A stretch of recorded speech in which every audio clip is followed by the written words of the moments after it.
Are you operating under the assumption that like Fuse Momo is that much weaker than Isshiki? But how strong do you think he is in comparison?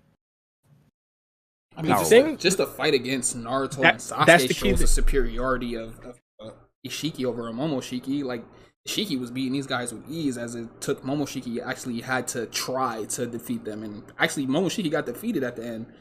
Not just by Boruto, but before he even before he took all the energy from the scientific ninja tools, he was already beaten at that point in time. But yeah, I believe that right there is like the key thing.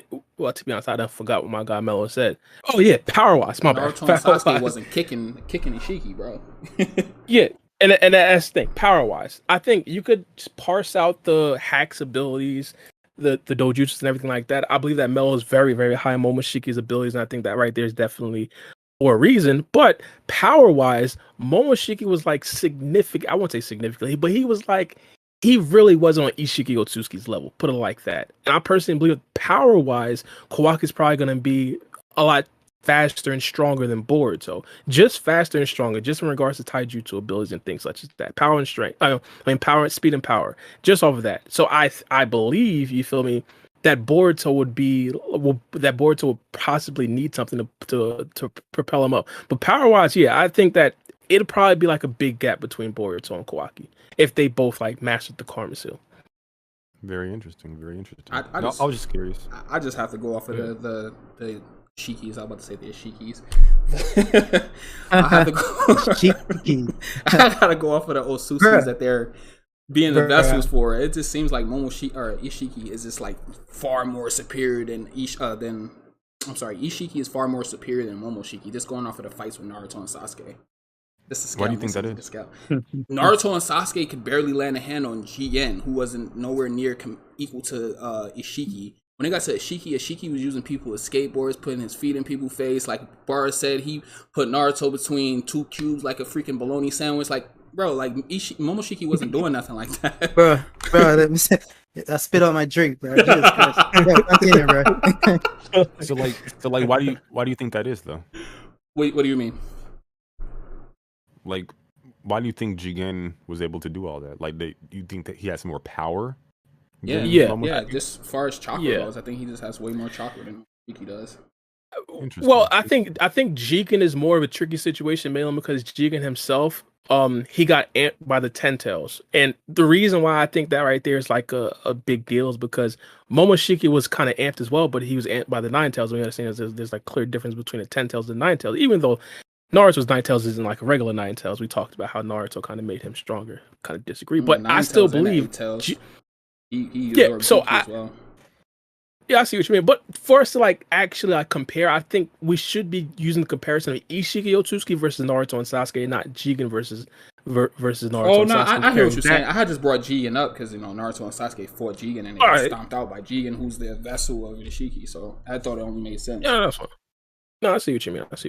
So if I remove Daikokuten and Shikuna Haikona, does he still win? Yeah, he wasn't really using that against Naruto. Oh, I mean, against the cubes, yeah, but I mean, he didn't need that to freaking use Sasuke like a skateboard. Like, he just put his feet in his face. Nah, I don't think he wins. I do. I don't think he. I believe there was like one time where they almost actually got Isshiki Otsutsuki and they'd have probably done something bad to him. I'm not saying that they would have killed him right then and there, but they would have probably hit him. They'd have probably injured him. That right there might have. You're referring to the part where they dropped the cube, where Naruto grabbed him and Sasuke was running towards him with the Shidori? I think he's talking about where. Oh, I thought you was talking about where Sasuke was about to like chop his neck and then. Oh, that was Jigen. Oh, that was Jigen. Oh, okay, we're talking about Shiki. My bad. The thing is that I would argue that because he wasn't really like trying to escape Naruto's grasp, because he was like flexing on them with Daikokuten, right? Because even when Naruto grabbed him, was pushing him away, he was like calm, just like okay, and they just dropped the cubes just because. Now I would argue, because if we're arguing that Jigen is stronger than Naruto and Sasuke, he could have easily like broke out of Naruto's grasp if he really wanted to, but he didn't really try to do that. Yeah. I think even if he didn't use Daikokuten, he would have escaped that situation. I don't necessarily know about that. The reason why I say that is because the there's two separate power. I mean, it's two separate muscles. So like one person's quad muscle is going to be stronger than another person's arm muscle.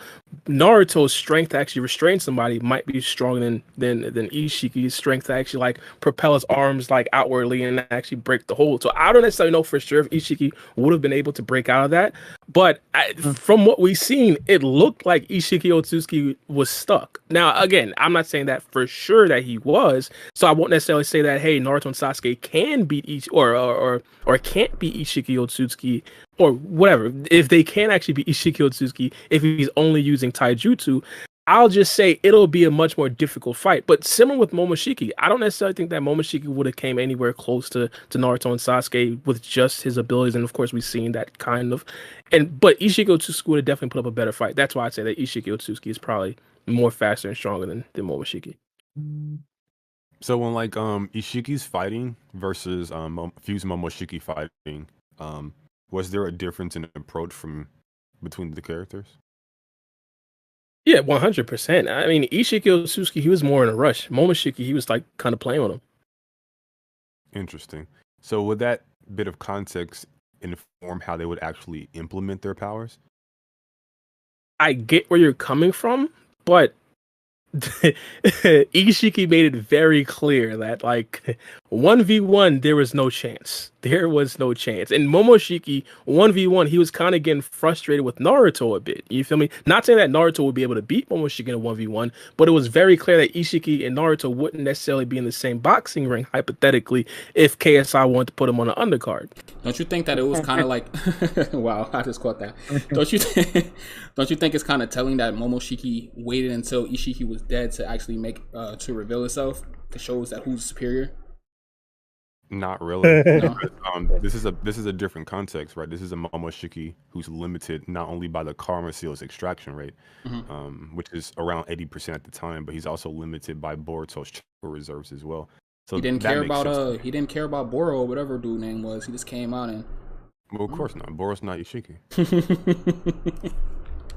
I'm just saying, like, isn't it kind of telling that Momoshiki waited until Isshiki died for Momoshiki to make an appearance, though?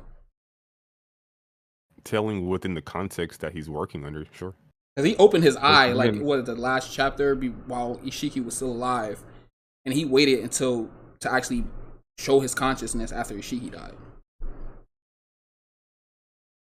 Again, under the context that he's in, it makes sense, but no, all I'm saying is like when you factor in context, right? Like how base Momoshiki absorbs like Kurama's chakra and he has like the pills, but he chooses not to pop them. That's a choice that he makes. He can pop those pills at any time, but he chooses not to. And because he chooses not to, that's linked directly to his characterization, which informs how he actually utilizes his abilities. So that's why I try to walk through the whole fight, because I'm like, okay, well, what's the difference between these two characters' demeanors? And then Bara's like, well, Isshiki, he's in a rush, right? He's about to die. He's about his business. Yeah. And you can see that through his fight. Yes, he is cocky and arrogant and full of hubris. That definitely plays a role in his character. But in comparison to a Momoshiki, he's about his business. Where you look at a Momoshiki, he's playing around, right? So it's not about the power, right? It's what you do with the power and how you implement the power. So that's my only thing. I don't want to harp on it too much. But it's just I definitely see where you're coming from. When you factor in the context, you kind of get a different story than just simply, okay, these characters were portrayed to do this particular thing. They were shown to look this particular way. So I'm going to go at this like surface level and say, oh, this character is stronger than this one. It's like, no, well, you got to factor in characterization. You got to factor in Naruto and Sasuke knew about his abilities going in there. And they were denying him the best part of his abilities. You got to factor in he didn't even pop the half of Nine Tails chakra that he absorbed until the very end. You got to factor in how those abilities work in combat versus pre-battle prep, where Momoshiki's abilities rely heavily in battle on his opponent making an action, where pre-battle, theoretically, he can pretty much amp himself up to unimaginable degrees. But, he just doesn't do that because there's really no need to. From his perspective, and he got caught off guard, to be fair, by Sasuke and the Kage. So there was no pre-battle prep in that instance. It's just all these context. That's all I'm talking about. Nuance and context, not just the surface level stuff. And I think once we factor that in, we can get a fuller picture as it pertains to how these characters scale. And the last thing I want to say, you have the Kara extraction rate is about 80% ish for Kawaki and about 80% ish for Momoshiki, and they're fighting on par with one another. I think that kind of tells you something. You can factor that in. Of course, there is context there as well, but I don't think it's that different, to be honest with you. No, I feel you on that. I feel you. Yeah, that's definitely possible, and of course, there's also that outside possibility, or there's always that outside possibility that Boruto now is 100% with his karma seal, and Kawaki just never gets there. So that right there, could potentially just put Boruto and Kawaki on the same level in itself. But even if that's the case, I mean, we go back to the original thing. Hypothetically, Boruto gets his Jogan in the future. What is Kawaki gonna actually do? It's like, does Kawaki get something brand new? Does his dojutsu itself, is that like on the Jogan level? Is that what we? I mean, maybe that's the case. And that dojutsu is definitely respected. Maybe that's the case. We talk about we talk about it all the time, and Mel just brought up on Momoshiki's side. Isshiki Otsuki never really got to use all of the abilities from his dojutsu, or got to use his Daikokuten to the full extent. And I personally believe, maybe Kawaki is probably going to show us some things that Isshiki didn't show us. Maybe he has a lot more weapons in that other dimension that we didn't necessarily know of. And of course, the defensive stuff. I know I brought this up one of the other times on a podcast, and you guys just say, "Hey, we just gave my guy a Yada mirror." But legitimately, what if he has a Yada mirror in that other dimension? Anything's possible, bro. Anything's possible. Anything is possible. Anything's possible.